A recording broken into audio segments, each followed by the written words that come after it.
नमस्कार दोस्तों, स्वागत है आपका टॉप ट्रेंडिंग जीके में। ये हमारी railway RRB NTPC math series जिसके अभी तक हम 11 सेट कर चुके हैं। आज सेट नंबर 12 करने वाले हैं जो कि 7 जनवरी 2021 को सेकंड शिफ्ट में हुआ था। कंटिन्यू करें उससे पहले मैं आपको बता दूं दोस्तों, आप किसी भी कॉम्पिटिटिव एग्जाम्स की तैयारी करते हो, अपनी तैयारी को परखने के लिए सही डायरेक्शन देने के लिए कॉन्फिडेंस लेवल हो गया या फिर टाइम मैनेजमेंट है, इन सभी के लिए स्मार्ट वर्क के तौर पर आपको मॉक टेस्ट लगाना बहुत ज्यादा जरूरी होता है।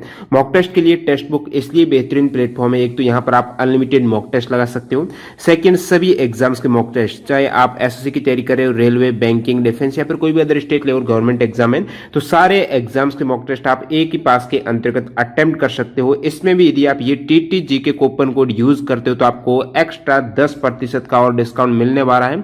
जो भी आपके लिए सूटेबल पास हो, 1 वर्ष का, 2 वर्ष का, इस अपॉर्चुनिटी का लाभ उठा सकते हो। तो डिस्क्रिप्शन बॉक्स में दी गई लिंक से क्लिक करके ये मॉक टेस्ट सीरीज आप ज्वाइन कर सकते हो। टेक्स्ट बुक ऐप से या फिर जो वेब प्लेटफॉर्म है, पीसी लैपटॉप से भी इसको टेस्ट को अटेम्प्ट कर सकते हो और टीटीजी के कूपन कोड से आपको एक्स्ट्रा डिस्काउंट भी मिल जाएगा। एग्जाम में जो आपको पैटर्न और डैशबोर्ड देखने को मिलता है, सेम इंटरफेस से यहां पर भी आप प्रैक्टिस सारे एग्जाम्स की कर सकते हो। तो चलिए कंटिन्यू कर लेते हैं। बाकी कि 50% जो सवाल है वो पिछले पेपरों से ही आने हैं, तो आपको पिछले पेपर तो अच्छे से करने ही हैं। तो मैं तो मेहनत कर रहा हूँ आपको पेपर ये वीडियोस बनाने में, आप भी मेहनत कीजिए। और आप जो वीडियो को पसंद कर रहे हैं वही मुझे इंस्पायर कर रहा है, और जो मुझे गलतियाँ बता रहे हैं उनको भी मैं गौर कर रहा हूँ और सुधार करने की कोशिश कर रहा हूँ। इसी के साथ अपने सेशन को स्टार्ट करते हैं। और सवाल नंबर 1 हमारा इस प्रकार है, जो कि उस पेपर में सवाल नंबर 4 था। अनुज अपने बगीचे में 5625 पौधे इस प्रकार लगाता है कि पंक्तियों की संख्या और प्रत्येक पंक्ति में पौधों की संख्या समान रहती है, तो प्रत्येक पंक्ति में पौधों की संख्या ज्ञात कीजिए। कह रहा है कि जितने पौधे एक पंक्ति में है उतनी ही पंक्तियां हैं। जैसे यदि किसी पंक्ति में 5 पौधे हैं तो 5 ही पंक्तियां हैं। इस एक पंक्ति में 5 पौधे हैं और 5 ही पंक्तियां हैं।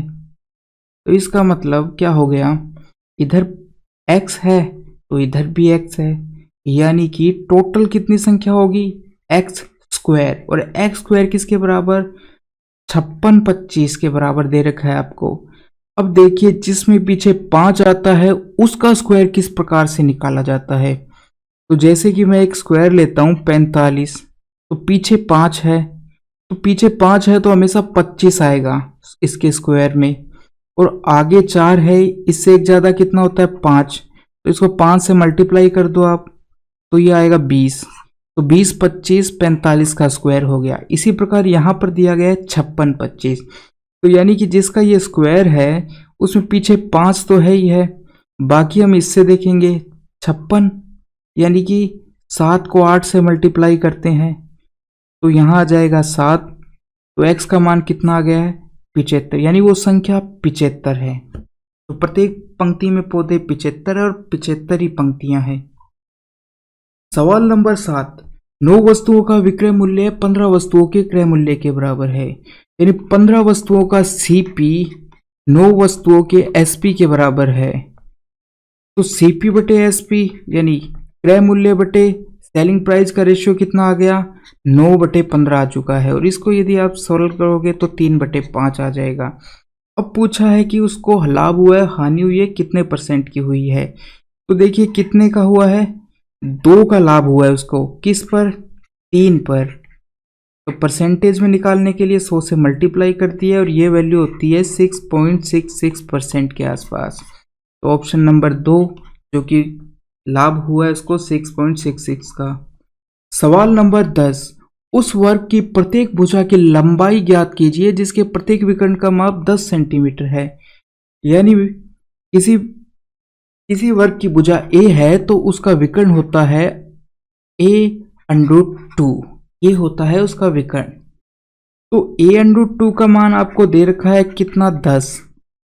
तो इससे हम A का मान निकाल लेंगे, √2 को उधर ले जाएंगे तो कितना आ चुका है।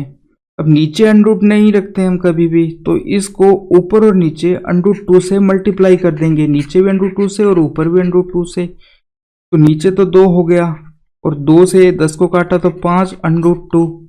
तो यानी उस वर्ग की भुजा कितनी आ चुकी है, a बराबर 5√2 आ चुकी है। क्वेश्चन नंबर 12, यदि नीचे दिए गए आंकड़ों के आधार पर पाई चार्ट बनाया जाता है तो फूड को निरूपित करने वाले वर्तखंड का केंद्र कोण कितना है। पाई चार्ट यानी एक वर्त बनाया और उसको बांटा गया है, ये एजुकेशन, फूड, रेंट, इलेक्ट्रिसिटी और एक्स्ट्रा के अंदर, इन चीज़ों के अंदर उसको बांटा गया है। तो पूछा है फूड को निरूपित करने वाले वर्तखंड का कोण क्या है। ओके, जैसे ये एक वर्त है और ये वर्तखंड का कोण हो जाएगा कुछ भी। तो पूछा है कि ये कितना है यदि ये फूड को निरूपित कर रहा है वर्तखंड का कोण। तो देखिए टोटल कितना है, पहले तो सबको इनको जोड़ लेंगे, जोड़ो 150 और ये 250 कितने हो गए 400 और 400 800 और इन दोनों के जोड़ेंगे तो 200 यानी 1000। तो पूछा 1000 की वैल्यू कितनी देर आएगी 360। क्योंकि पूरा जो वर्तखंड है वो तो 360 का ही है। तो एक कितना होगा 360/1000 और फूड कितने को 400 से कर रहा है तो 400, तो 400 की वैल्यू कितना वर्तखंड का कोण आ जाएगा, इंटू 400 से मल्टीप्लाई कर दिए, 3 0 से 3 0 कट जाएगी पूरी, और 36 को यदि 4 से करोगे आप 144 आ जाएगा ऑप्शन। यानी कि ये जो कोण है वो 144 डिग्री का एंगल है। सवाल नंबर 14, अली एक काम को 8 दिन में पूरा, बलबीर उसी काम को 10 दिन में पूरा कर सकता है। उसी कार्य को 4 दिन में पूरा करने के लिए उन्होंने चंदर को उनके साथ कार्य करने के लिए कहा और उन्होंने समय पर काम को पूरा कर दिया। तो चंदर ने अकेले ने कितने दिन में समाप्त कर सकता है। यदि अली करता है 8 दिन में, बलबीर करता है 10 दिन में, अली प्लस बलबीर प्लस चंदन कर देते हैं इसको 4 दिन में कंप्लीट। तो इनका एलसीएम कितना आ जाएगा, ये आ जाएगा 40। तो ये तो हो गए इनको जो टाइम लगा दिन, ये हो गया टोटल वर्क। और इफ़िशियंसी कितनी आ जाएगी, अब इफ़िशियंसी का रेशियो आ जाएगा ये 5 4 और इधर 10, तो करेंगे तो ये 10 आ जाएगा। अब क्या है, तीनों मिलकर 10 बनाते हैं एक दिन में, अली 5 बनाता है, बलबीर 4 बनाता है, तो ये दोनों मिलकर 9 बनाएंगे, 10 में से 9 घटाएंगे तो 1, यानी चंदर 1 बनाता है एक दिन में। टोटल वर्क कितना है 40 और ये इफिशिएंसी क्या है 1, तो दिन कितने आ जाएंगे 40 दिन लगेंगे। क्वेश्चन नंबर 15, अंडरूट ये दे रखा है। तो देखिए आप, हम 8 को क्या लिख सकते हैं, यहाँ आपको थोड़ा सा देखना पड़ेगा। 2√15 जो दिया हुआ है उससे, देखिए 8 को मैं लिख देता हूँ 5 + 3 लिख देता हूँ, -2√5√3 ये लिख दिया। अब देखिए 5 किसका स्क्वायर है, √5 का, इस प्रकार लिख सकते हैं। 3 किसका है, √3 का स्क्वायर है, -2√5 2 ये हो गया। अब ये अंदर जो है ये बन चुका है √5 - √3 का होल स्क्वायर और पूरे का अंडरूट है। तो अंडरूट इस स्क्वायर से कट जाएगा और 5 आ जाएगा यहाँ और अंडरूट में 3। तो ये किस ऑप्शन में दिया है, ऑप्शन नंबर 1 में दिया है।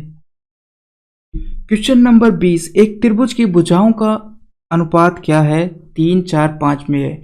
ये किस प्रकार का त्रिभुज है ये पूछा है।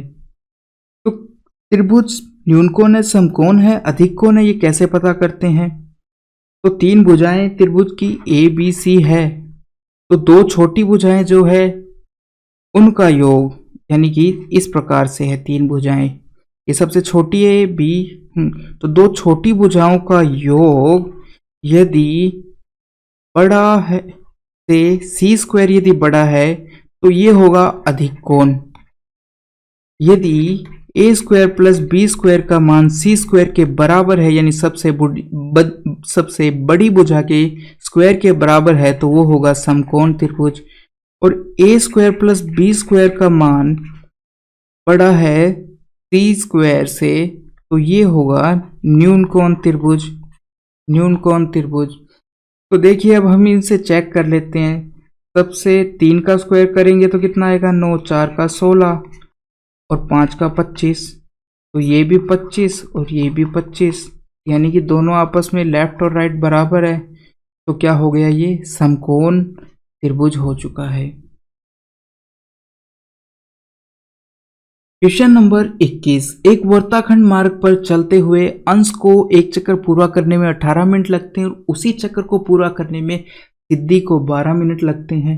यदि वे एक ही बिंदु से और एक ही समय पर चलना प्रारंभ करते हैं तो वे कितने समय बाद आरंभिक बिंदु पर दोबारा मिलेंगे। एक 18 में चलता है, दूसरा 12 मिनट में एक चक्कर पूरा करता है। एक साथ चले हैं, दोनों का एलसीएम ले लो आप। तो एलसीएम कितना आएगा इसका एलसीएम, यानी इसके अंदर है 3 की पावर 2 और 2 इंटू 2, ये इसके टुकड़े हो गए। इसके टुकड़े करेंगे यदि हम तो कितना आएगा, 2 की पावर 2 इंटू 3, इनसे मिलकर। तो सबसे बड़ी भुजा 3 की सबसे बड़ी पावर ये और 2 की सबसे बड़ी पावर ये, तो 9 हो जाएगा ये, और ये 4, 9 इंटू 4 करेंगे तो कितना आएगा, 36, यानी वो 36 मिनट के बाद आपस में मिलेंगे। सवाल नंबर 30, उस संख्या का चयन कीजिए जो निम्न समीकरण में प्रश्न चिन्ह के स्थान पर आएगी। यानी इसका मान क्या है ये पूछा है। तो मैं सबसे पहले, यदि आप इस ब्रैकेट को सॉल्व करोगे तो कितना आएगा, 34 में यदि 19 जाते हैं तो 4 ये और 1 यहाँ, 5 और 10, 5 और 10 15, और 45 से यदि इसको भाग देंगे आप तो 3 बच जाएगा, यानी इस ब्रैकेट का मान तो 3 आ गया है। अब इसको यदि सॉल्व करते हो तो यहाँ 2 से ये कटेगा 6, 30, इसका मान 30 आ चुका है। इन दोनों को जोड़ेंगे तो 20 आ जाएगा। तो हमारे पास संख्या आ चुकी है 20 माइनस 30 माइनस 3, इनको यदि आप सॉल्व करोगे तो माइनस के 13 आ जाएंगे। सवाल नंबर 32, किसी त्रिभुज एबीसी में a प्लस बी प्लस सी बराबर 2s सामान्य संकेत पद्धति के साथ है तो साइन a/2 का मान ज्ञात कीजिए। तो एक त्रिभुज है एबीसी, यानी ये ए कोण, ये बी कोण और ये सी कोण हो गया। ए के सामने की भुजा ए स्मॉल ए से, बी के सामने स्मॉल बी से, सी के सामने की स्मॉल सी से। तो इस त्रिभुज के अंदर तो इन्होंने पूछा है साइन a/2 का मान कितना होगा। तो दोस्तों ये सवाल है जो 10वीं क्लास से ऊपर का है। ये सवाल 11th और 12th के अंदर आता है और ये फॉर्मूलों के रूप में आता है, क्योंकि इसका जो सॉल्यूशन है वो काफ़ी लंबा चौड़ा सॉल्यूशन है जिसकी हमें ज़रूरत नहीं है। तो यहाँ पर यदि ये पूछा गया है तो हम इस फॉर्मूले को याद कर सकते हैं। यदि आप सॉल्व करने बैठ गए तो आपको कम से कम 10-15 मिनट लग जाएंगे, तो ऐसा तो हम कर नहीं सकते। तो मैं आपको ये बताता हूँ कि साइन a/2 का फॉर्मूला ये होता ही है, तो इसे हम याद कर सकते हैं, और इसी के साथ में कोस का फॉर्मूला और बाकी tan का फॉर्मूला भी। तो यदि ये पूछा गया है, क्योंकि ये 10th क्लास का तो है नहीं, तो इससे ऊपर पूछा गया है तो हम इसे याद कर सकते हैं, और इस प्रकार के जो बाकी जो सूत्र है उनको भी याद कर सकते हैं। तो साइन a/2 का क्या हो जाएगा कि देखिए अंडरूट, बाकी दो भुजाएं कौन सी बची है तो उनको लिख देंगे s minus b, s minus c, ये दो भुजाएं बची है, इनको लिख दिया है। और नीचे ये दोनों भुजाओं का मल्टीप्लाई इस प्रकार से। यदि कोस a/2 पूछे वो तो क्या होगा, यदि a कोण है तो a वाली भुजा इस प्रकार से और नीचे BC आएगा। यदि tan का मान यदि उसने पूछा है तो क्या करेंगे, tan/2, तो इन दोनों को आप एक दूसरे में भाग दे दीजिए, डिवाइड कर दीजिए साइन से कोस को, तो ऊपर आ जाएगा s minus b, s minus c, और नीचे आ जाएगा s माइनस a, ये होगा। और BC से BC तो कट जाएगा तो ये आएगा। तो ये तीनों फॉर्मूले अब यहाँ से आप याद कर लीजिए। ये क्वेश्चन नंबर 33, यदि माध्य 25 और मानक विचलन 5 है तो विचरण गुणांक कोफिशिएंट ऑफ वेरिएंस क्या होगा। तो विचरण गुणांक कोफिशिएंट मानक विचलन को हम कहते हैं स्टैंडर्ड डेविएशन और माध्य को मीन कहते हैं। तो ये विचरण गुणांक है जो कोफिशिएंट ऑफ वेरिएंस होता है, ये किसके बराबर होगा, एसडीएम से याद कर सकते, एसडीएम से याद कर सकते हैं। तो एसडी तो ऊपर आएगा और एम नीचे आएगा इनटू 100, इस प्रकार से होता है ये। तो मानक स्टैंडर्ड डेविएशन, मानक विचलन कितना दे रखा है 5, और माध्य कितना दे रखा है, इसको नीचे लिख देंगे 25 इंटू 100, तो कितना आ चुका है, 1 से काटेंगे ये 5 बार 20% आ जाएगा ये आपका कोफिशिएंट ऑफ वेरिएंस।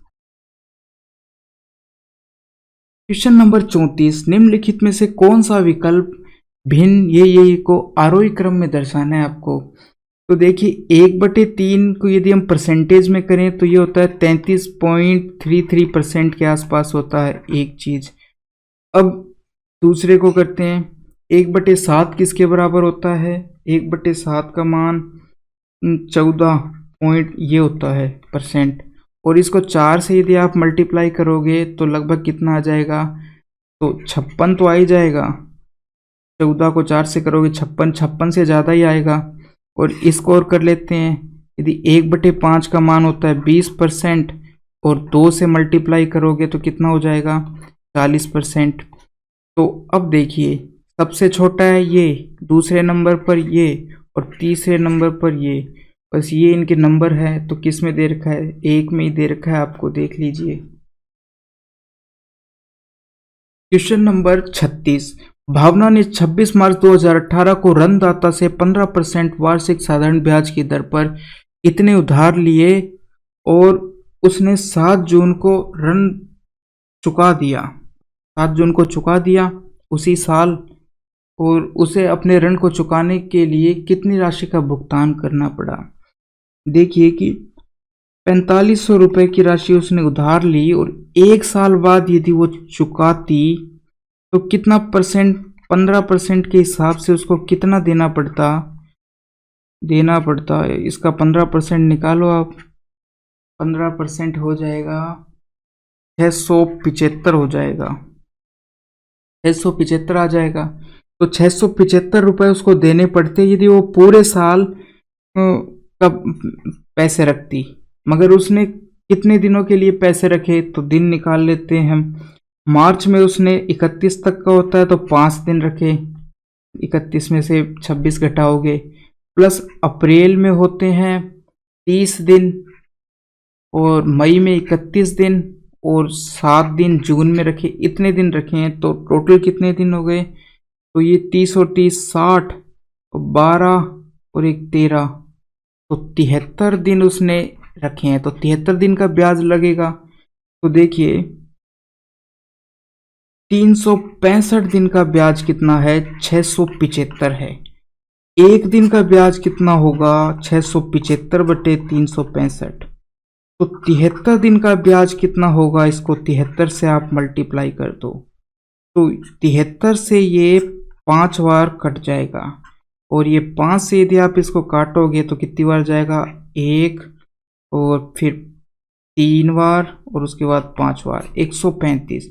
यानी ब्याज कितना आ चुका है 73 दिन का, 135 आ चुका है। और राशि कितनी थी, वो 4500 रुपये तो राशि थी, 135 ब्याज आ चुका है। तो 5 3 और 6 ये 4635 रुपये हो चुका है, जो कि ऑप्शन नंबर 2 है। क्वेश्चन नंबर 39, तो अब इसके अंदर सबसे पहले आप पहले ब्रैकेट को सॉल्व करो, कितना आएगा, 4 चौक 16, 16 3 19/4 आ चुका है।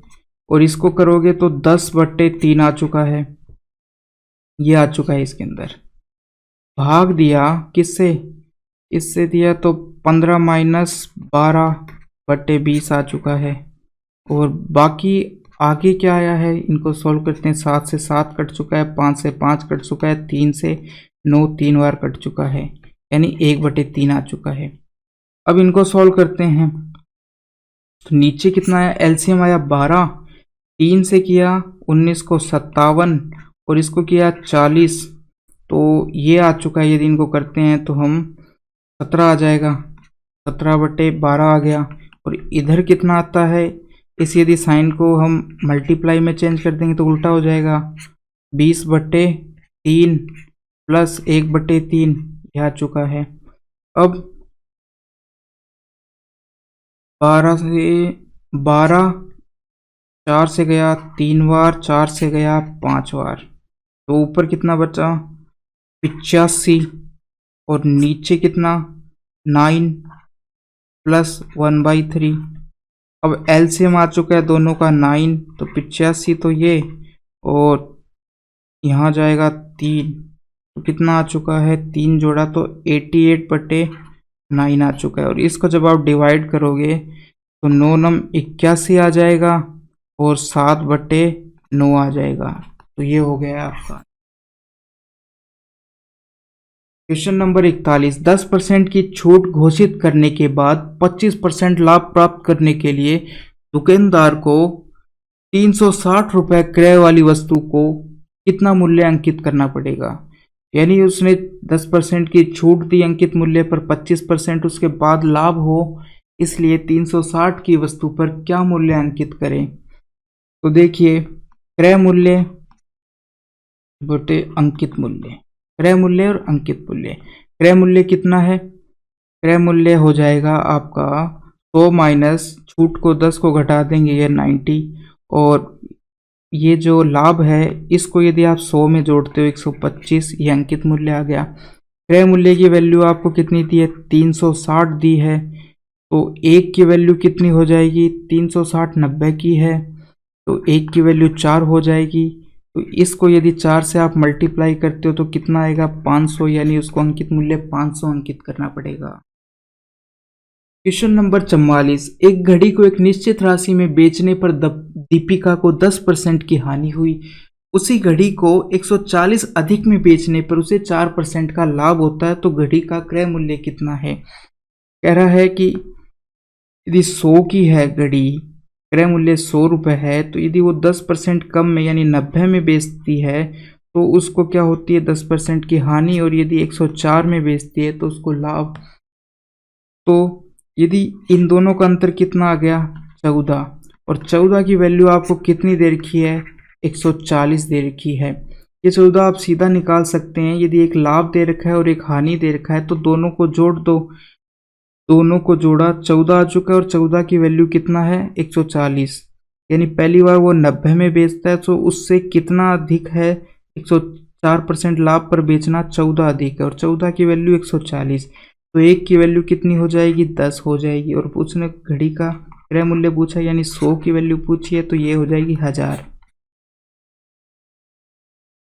Question number 47। एक रेलगाड़ी बस से 50% अधिक चाल से चल रही है।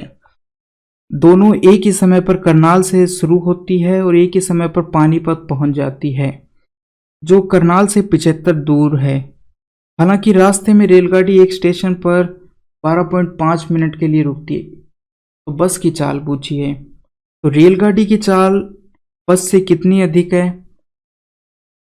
50%, तो 50% को फ्रैक्शन में 1/2 रखते हैं, यानी बस की चाल 2 है तो रेलगाड़ी की चाल 1 अधिक है, यानी कि 3 हो जाएगी। तो रेलगाड़ी की चाल 3 है और बस की चाल 2 है, ये अनुपात आ चुका है। अब क्या कहा है कि करनाल से वो चलते हैं और पानीपत इसके बीच की दूरी है 75 किलोमीटर। दोनों एक साथ चलते हैं और एक साथ ही पहुंच जाते हैं। तो ऐसा कैसे हो सकता है कि रेल और दोनों एक साथ पहुंच जाए जबकि दोनों की चाल अलग अलग है। तो रेलगाड़ी क्या है 12.5 मिनट के लिए बीच में रुक जाती है, इस वजह से वो एक साथ पहुंच पाते हैं। अब देखो दूरी बराबर है तो क्या होगा, चाल का रेशियो उनका कितना है, रेलगाड़ी 3 और बस 2 से, तो समय का रेशियो उल्टा हो जाएगा क्योंकि दूरी समान है 2:3, यानी रेलगाड़ी 2 समय लेती है और ये 3 समय लेती है। कौन, बस। अब क्या है कि कितने का अंतर है, क्योंकि रेलगाड़ी भी 3 पे पहुंची है, तो 3 कैसे लिया उसने कि जो ये 1 एक्स्ट्रा आया है वो 12.5 1 मिनट 1 है, जो 1 की वैल्यू 12.5 मिनट और 12.5 मिनट रुकी है वो, इसीलिए तो वो 3 पे पहुंची है।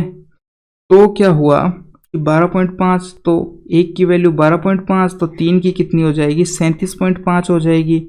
कि 3 को 12.5 से मल्टीप्लाई कर दिया है। बस की उसने पूछी है, तो बस को टाइम लगा है 37.5 मिनट। तो बस चलती है 75 किलोमीटर की दूरी 37.5 से, तो ये आ जाएगी उसकी चाल। चाल बराबर दूरी बटे समय। ठीक है, तो ये इससे कितनी बार कटेगा, 1/2। और चूंकि ये मिनट में था, तो 37 को हम 60 से भाग देंगे तो ऊपर चला जाएगा। तो ये आ चुकी है इसकी चाल 120 किलोमीटर प्रति आवर के अंदर। Question number 50। प्रज्ञा ने अपने जन्मदिन की पार्टी में 7:6 के अनुपात में पुरुष और महिलाओं को आमंत्रित किया। किस अनुपात में, 7:6 के अंदर। तो अब वो कह रहा है कि पुरुषों की जो संख्या है, यानी 7 की वैल्यू 56 दे रखी है, तो 1 की वैल्यू कितनी हो गई है, 8 हो चुकी है। तो इसको भी हम 8 से यदि मल्टीप्लाई कर देते हैं तो कितना आएगा, 48 आएगा। और इन दोनों को यदि आप जोड़ दोगे तो ये आंसर आपका आ जाएगा 104। सवाल नंबर 53। 109/100 को आप कैसे लिख सकते हैं। तो देखिए, जो 109 है मैं उसको ऐसे भी तो लिख सकता हूँ, 100 + 00 + 9/100, ऐसे लिख सकते हैं। अब देखो, इनको अलग अलग लिख देते हैं। 100/100 + 00/100 + 9/100, इस प्रकार भी लिख सकते हैं।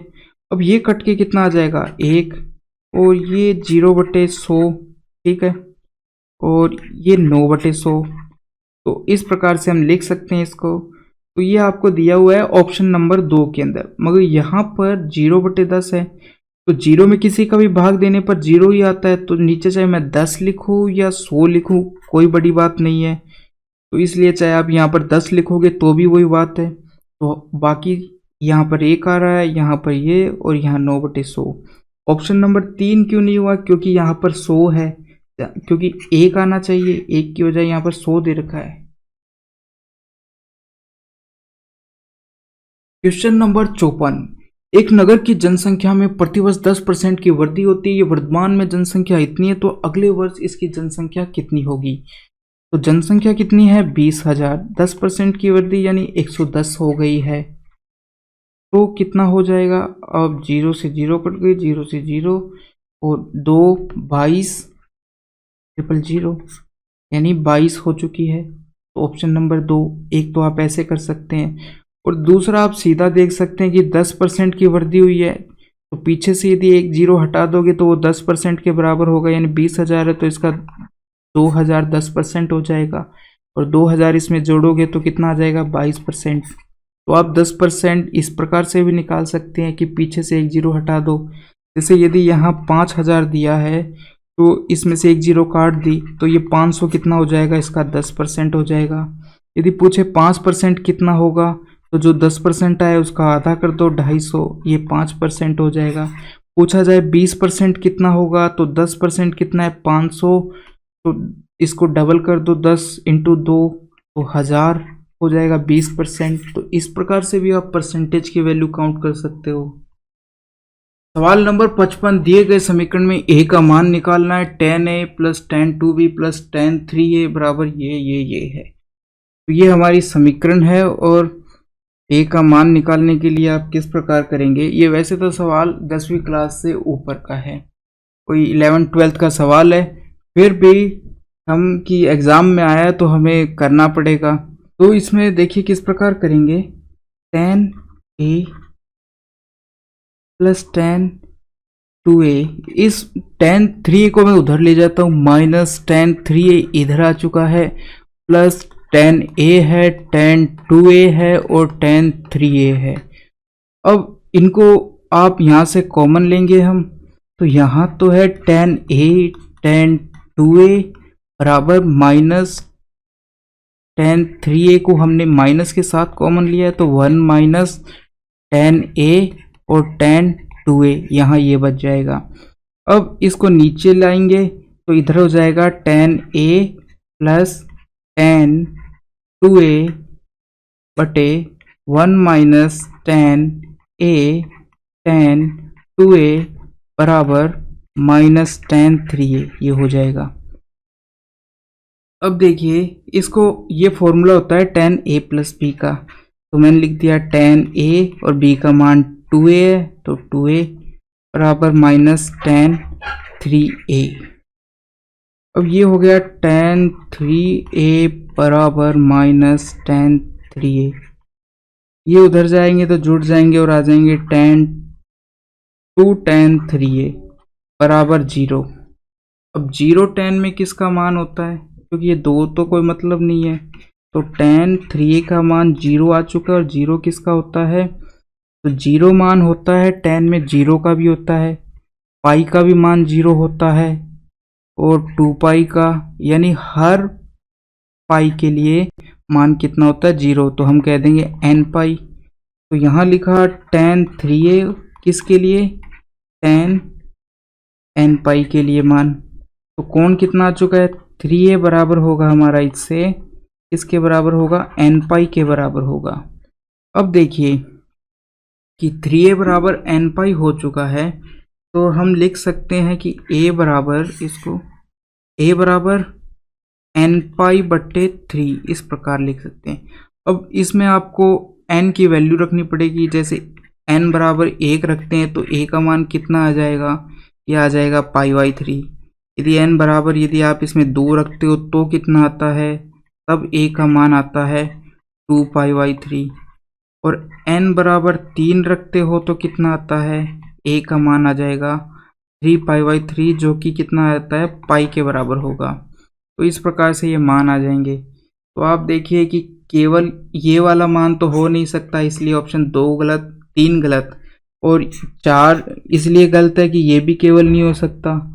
और 1 नंबर क्यों गलत है, क्योंकि हाँ 3 रखने पर कितनी वैल्यू आ रही है, पाई, और पाई 5 पाई बाई 6 तो उससे छोटा है, तो ये वैल्यू आ ही नहीं रही है। यदि आप कितना भी मान रख लो इसके अंदर n पाई बाई 3 के अंदर, तो बस ये हमारा ऑप्शन नंबर 2 हो चुका है, क्योंकि ये 2 वैल्यू तो आ ही रही है, बाकी और भी वैल्यू आ सकती है। तो इसने केवल तो यहाँ पर बोला नहीं है, नहीं तो ये भी गलत हो जाता। तो इसलिए ऑप्शन 2 हमारा राइट आंसर है। क्वेश्चन नंबर 57, अमित किसी कार्य को 15 दिन में पूरा कर सकता है, उसी कार्य को बलबीर अकेले 10 दिन में पूरा कर सकता है। अमित अकेले 3 दिन तक कार्य करता है और 3 दिन बाद बलबीर उसके साथ जुड़ जाता है, तो कार्य कितने दिनों में पूरा हुआ। तो अमित करता है 15 दिनों में और बलबीर करता है कितने दिनों में, 10 दिनों में कंप्लीट करता है। दोनों का एलसीएम आ चुका है 30, 15 30, ये 2 बनाता है एक दिन में और ये 3, तो ये इनके आ गया इफिशिएंसी के रेशियो आ चुका है। ये वर्क है और ये टाइम दिन हो चुके, ये हो चुका है। अब क्या है कि अमित एक दिन में 2 बनाता है, 3 दिन काम किया उसने, टोटल कितनी बना ली, 6 यूनिट बना ली है।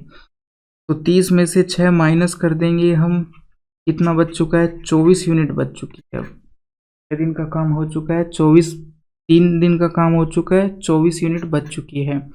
अब दोनों साथ मिलकर एक दिन में कितनी कर लेंगे, 5 कर लेंगे। तो 24 को हम यदि 5 से डिवाइड करते हैं, 5 चौका 20 और 4/5, तो रिमेनिंग काम को ये 4/5 में कर देते हैं। और 3 दिन ए ने काम किया, दोनों को जोड़ा 7 सही 4/5, ये आपका आंसर नंबर 3।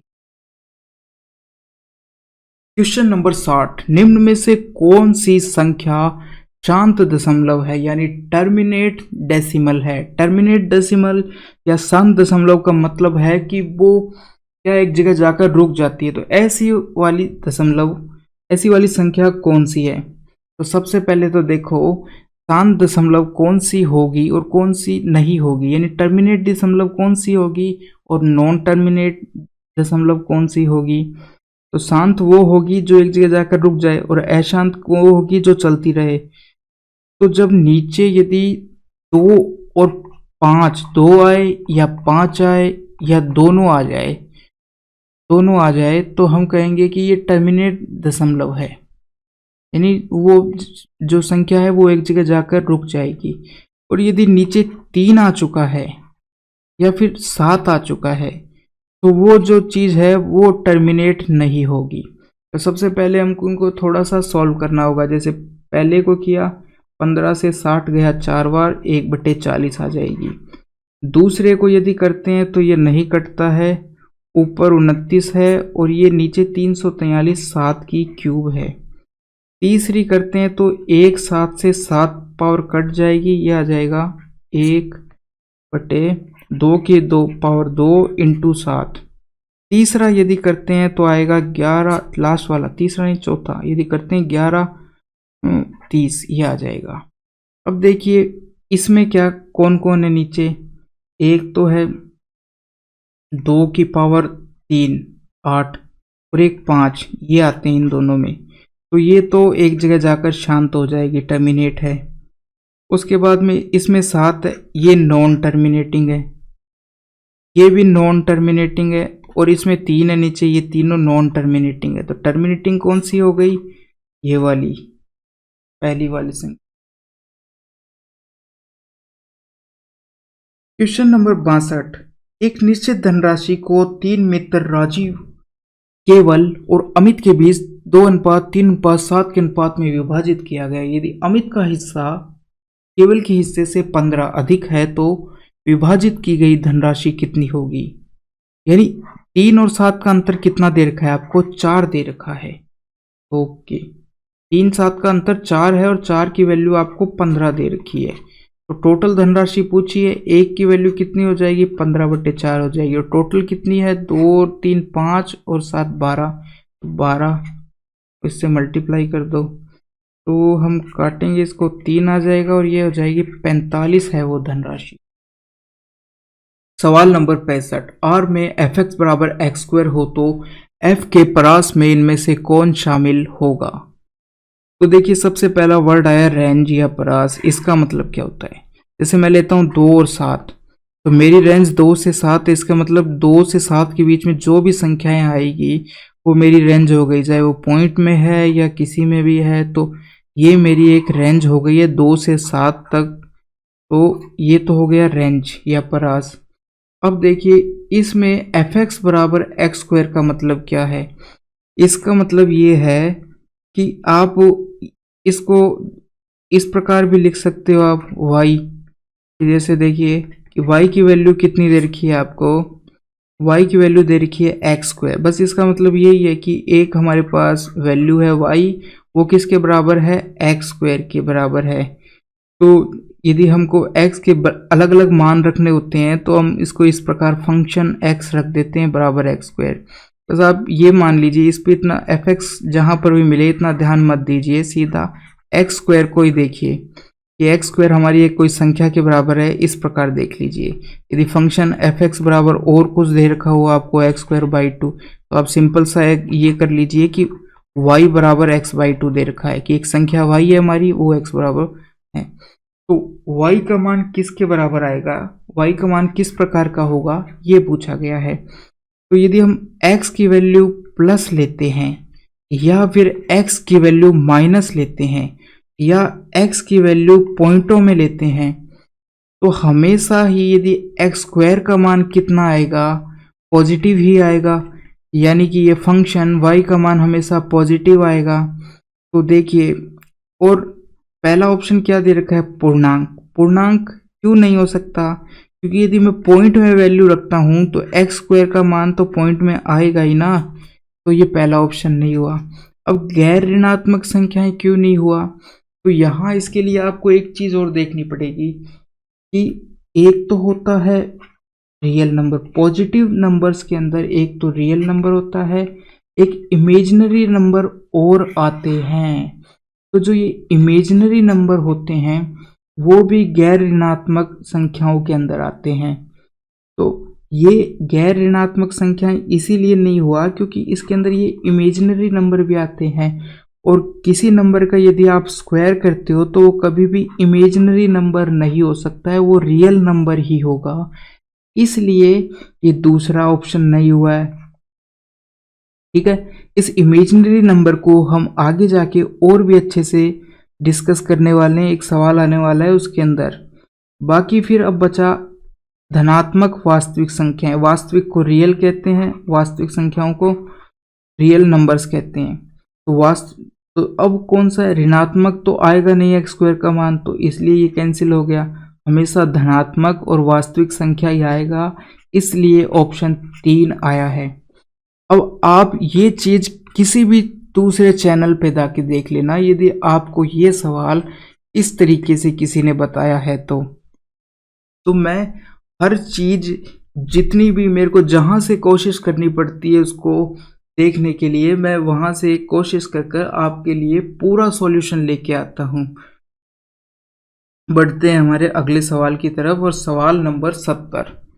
तो 70 के अंदर क्या है कि एक तो ये आयत है और ये एक इतना त्रिभुज बन गया, ये दो आकृतियों को मिलके बना हुआ है, और इतना 12 है, तो 19 में से 12 घटाएंगे तो ये 7 बच जाएगा।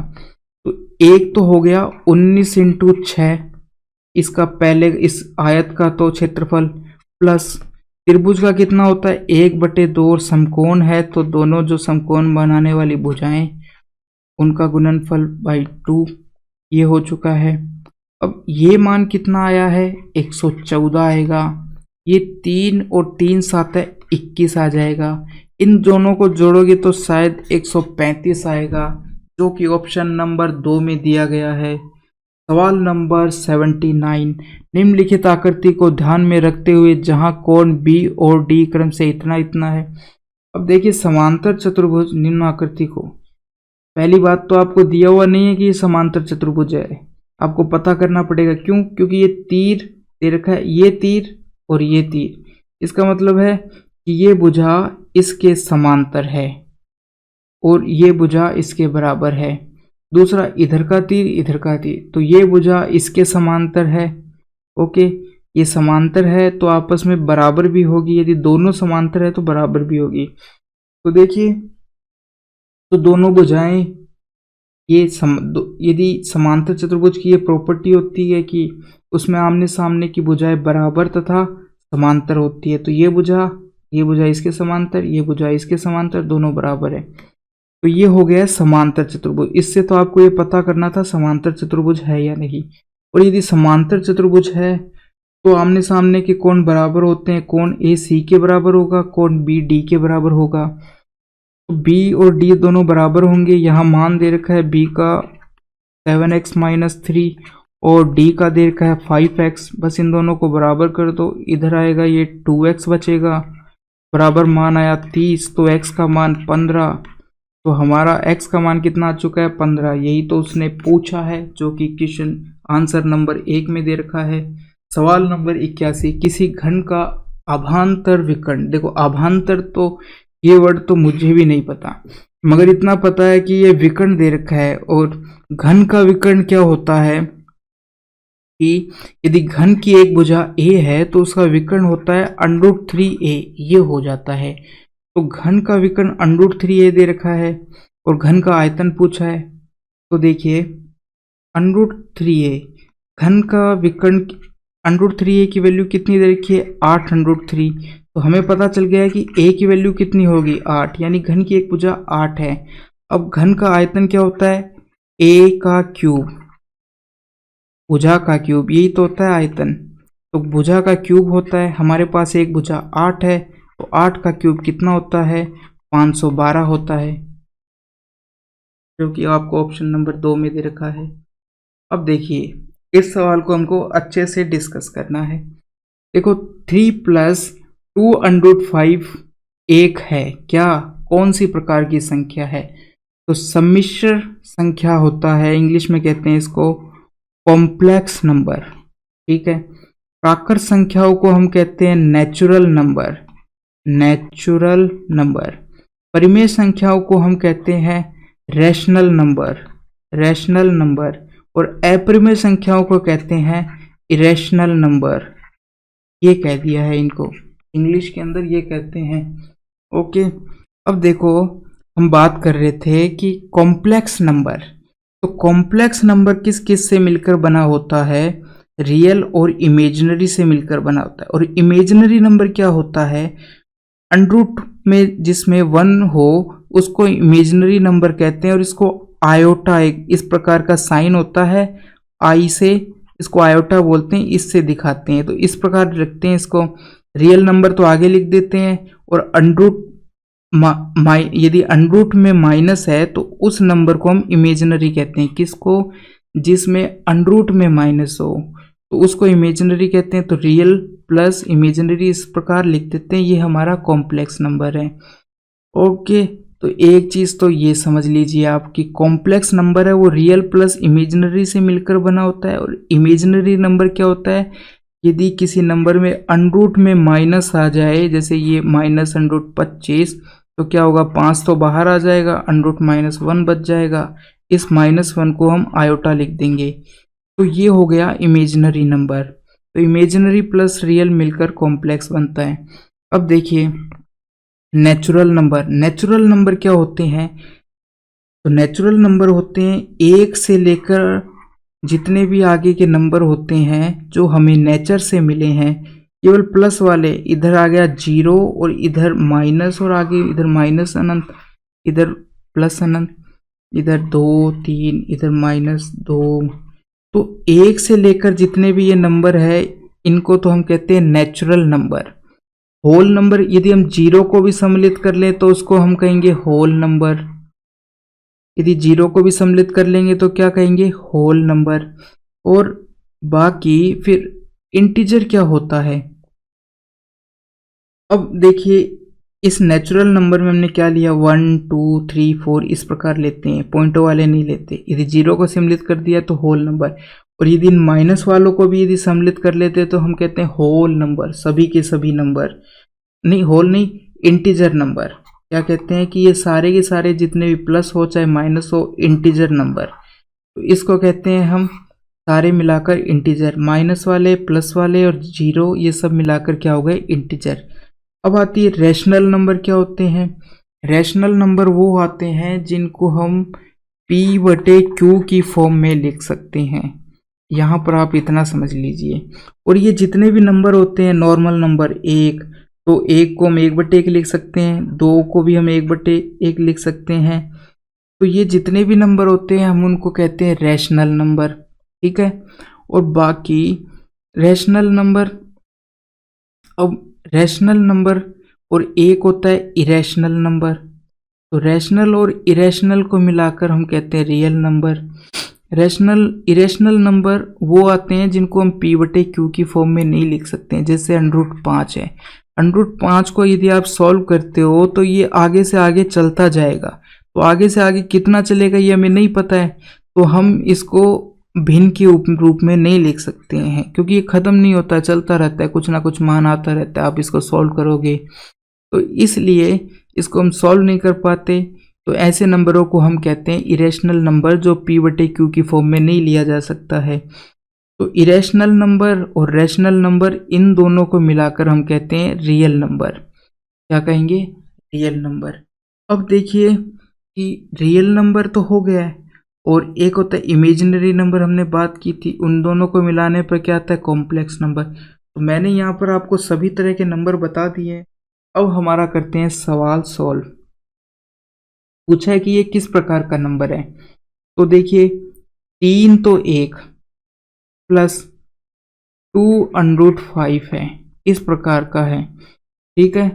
तो देखिए कि ये 3 तो क्या है, यहाँ कहीं माइनस अंडरूट में नहीं है, या फिर कोई आयोटा नहीं दिया हुआ है, तो ये इमेजिनरी नंबर तो नहीं है, तो ये वाला तो कट चुका है।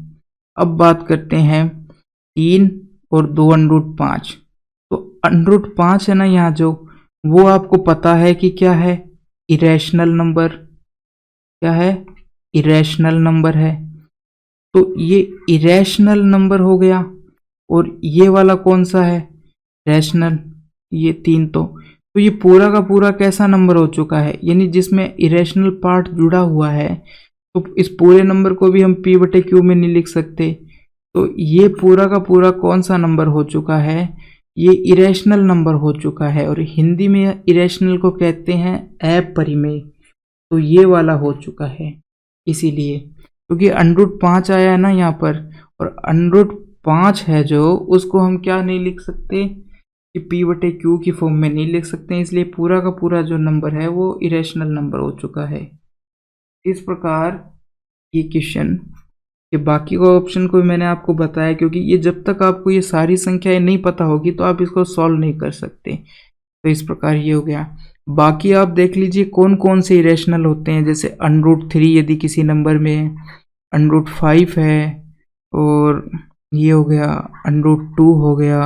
तो ये सारे क्या है, इरेशनल है। एक पाई भी है ना जो, वो भी इरेशनल नंबर है। तो ये कुछ इरेशनल नंबर है जो आपको याद होने चाहिए, √3, √5, √2, √पाई। जरूर याद कर लेना इनको। बढ़ते हैं अगले सवाल की तरफ। सवाल नंबर 85। चूंकि 48 और 144 का महत्तम समापवर्त्य HCF 48 दे रखा है और इनका लघुत्तम समापवर्त्य पूछा है। आपको पता है कि एक नंबर दूसरे से मल्टीप्लाई किया जाता है तो ये बराबर होता है LCM इंटू HCF के बराबर होता है, ये आपको पता है।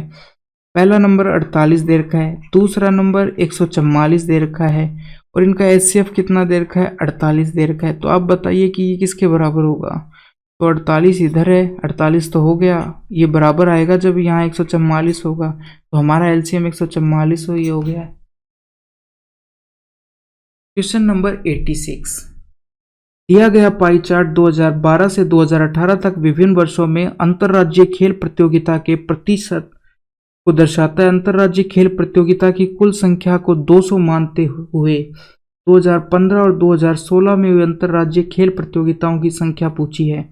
यानी टोटल प्रतियोगिता जो इन सालों में हुई है 2012 से 2018 के बीच में, वो कुल मिलाकर 200 हुई है।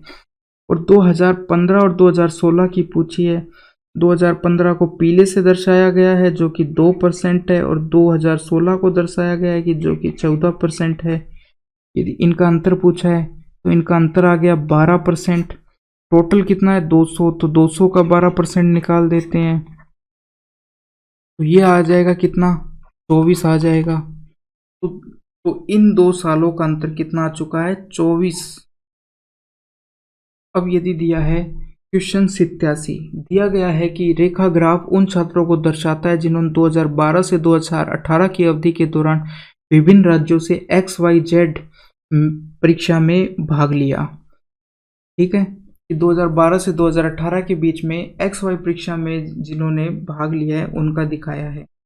अब वर्ष 2012 में सभी राज्यों से कुल मिलाकर XYZ परीक्षा में भाग लेने वाले छात्रों की संख्या दिखाई है। अलग अलग राज्यों से अलग अलग सालों में भाग लेने वाले XYZ एक परीक्षा थी जिसमें विभिन्न राज्यों द्वारा अलग अलग सालों में भाग लेने वाले छात्रों की संख्या दिखाई है। तो पूछा क्या है, 2012 में सभी राज्यों से कुल मिलाकर जो अभ्यर्थी है उनका औसत पूछा है। तो देखिए कुल मिलाकर कितने हुए, यहाँ पर है 100, यहाँ पर है 200, यहाँ पर 300 और यहाँ पर 500। तो 100, 200, 300, ये 600 और 500 1100, यानी टोटल 4 राज्यों से 2012 में 1100 थे। और औसत निकालेंगे तो 4 राज्य 4 से डिवाइड कर देंगे, कितना आएगा औसत, औसत संख्या पूछिए। 4 से यदि करते हो तो ये पीछे 100 ही तो हुआ, तो ये 25 आ जाएगा। 25 को 11 से मल्टीप्लाई करेंगे तो 275 आ जाएगा। औसत आ चुका है 275। सवाल नंबर 88, दिया गया है पाई चार्ट 2012 से 2018 तक विभिन्न वर्षों में अंतर्राज्यीय खेल प्रतियोगिता के प्रतिशत को प्रदर्शित करता है। अंतर्राज्यीय खेल प्रतियोगिता कुल संख्या हमने पहले देखी थी, 200 थी। 2012, 2013, 2017, 2018 में आयोजित अंतर्राज्यीय खेल प्रतियोगिता का कुल संख्या कितनी है। तो आप देख सकते हैं 2012 को नीले से दर्शाया गया है, 2013 को ऑरेंज से दर्शाया गया है, बाकी 17, 18 पूछा है तो 17 को हरे से और 18, इन चारों को जोड़ना है। तो इन चारों को यदि आप जोड़ते हो तो कितना आएगा, ये हो गए 40 और 60, 60 और ये कितना हो गया, 76 आ चुका है, 76%। तो 200 का आपको 76% निकालना है।